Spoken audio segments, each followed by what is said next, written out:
ప్రజాప్రతినిధి. ఈ పదవి ఇండియా లాంటి ప్రజాస్వామ్య దేశంలో చాలా ముఖ్యమైంది. ముకుంద జ్యువెలర్స్ తెలంగాణలో మొట్టమొదటి ఫ్యాక్టరీ అవుట్లెట్ మన కొత్తపేటలో ఫిబ్రవరి 14న గొప్ప శుభారంభం. వార్డ్ మెంబర్ నుంచి లోక్సభ మెంబర్ దాకా ప్రజల వల్ల, ప్రజల చేత, ప్రజల కొరకు డైరెక్ట్ గా ఎన్నుకోబడ్డ అత్యున్నత పదవి. ఈ పదవి పొందిన వాళ్ళకి అది హోదా కాదు, బాధ్యత. ఎలాంటి బాధ్యత అంటే ఎంత చేసినా అయిపోని పని, అంతమంటూ లేని పని, అంతే లేని పని.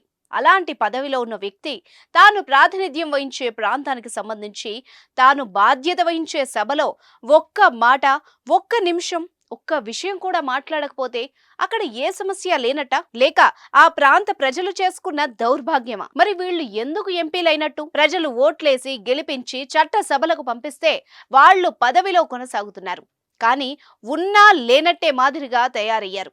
పదవీ కాలంలో ఒక్కసారి కూడా తమను గెలిపించిన ప్రజల కోసం నోరు మెదపని వాళ్ళు ఉన్నారు.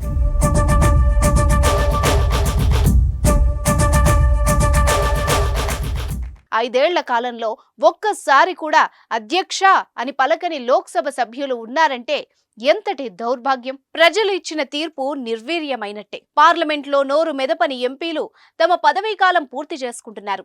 అలా ఏకంగా 9 మంది ఎంపీలు ఉండడం బాధపడాల్సిన విషయం.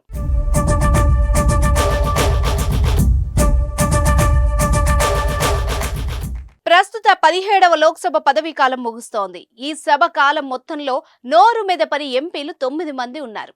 తమ పార్లమెంట్ నియోజకవర్గానికి సంబంధించి ఒక్క ప్రశ్నను కూడా అడగలేదు. ప్రశ్నోత్తరాల సమయాన్ని సద్వినియోగం చేసుకోలేదు. పార్లమెంట్ కార్యకలాపాల్లో పాల్గొనలేదు.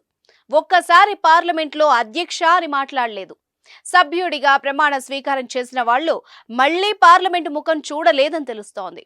లోక్సభ సెక్రటేరియట్ నుంచి అందిన సమాచారం ప్రకారం ఈ 9 మందిలో సినీ రంగానికి చెందిన 2 ఎంపీలు కూడా ఉండడం గమనార్హం. పశ్చిమ బెంగాల్ నుంచి ఎంపీలుగా ఎన్నికైన సినీ ప్రముఖులు శత్రుఘ్న సిన్హా, సన్నీ డియోల్ ఈ పార్లమెంట్ లో ఒక్క మాట కూడా మాట్లాడలేదు. శత్రుఘ్న సిన్హా బెంగాల్లోని అసన్సోల్ నియోజకవర్గం నుంచి తృణమూల్ కాంగ్రెస్ తరపున ఎంపీగా గెలిచారు. కర్ణాటకలోని బీజాపూర్ స్థానానికి చెందిన బీజేపీ ఎంపీ రమేష్ చంద్రప్ప కూడా పార్లమెంట్ లో మాట్లాడలేదు. ఉత్తరప్రదేశ్ లోని ఘోసీ నియోజకవర్గం నుంచి ఎంపీ అతుల్ రాయ్ కూడా లోక్సభలో మాట్లాడని జాబితాలోనే ఉన్నారు. మాట్లాడని ఎంపీల్లో అత్యధికంగా అధికార బీజేపీకి చెందిన వాళ్లే ఉన్నారు. వాళ్లలో కర్ణాటకకు చెందిన వాళ్లు ఉన్నారు. పార్లమెంట్ వ్యవహారాల్లో వాళ్ల హాజరు శాతం చాలా తక్కువగా ఉంది.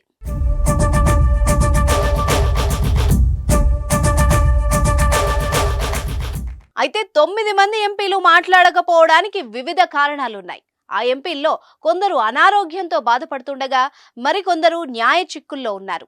మరొకరు జైల్లో ఉన్నారు. కాగా పదవీ కాలం ముగుస్తున్న 17వ లోక్సభలో సభా వ్యవహారాలు కీలకంగా జరిగాయి. మొత్తం 222 బిల్లులు ఆమోదం తెలిపారు. ప్రశ్నోత్తరాల సమయంలో 1116 ప్రశ్నలు లేవనెత్తారు. 0 అవర్లో 5568 వివిధ అంశాలపై చర్చలు జరిగాయి.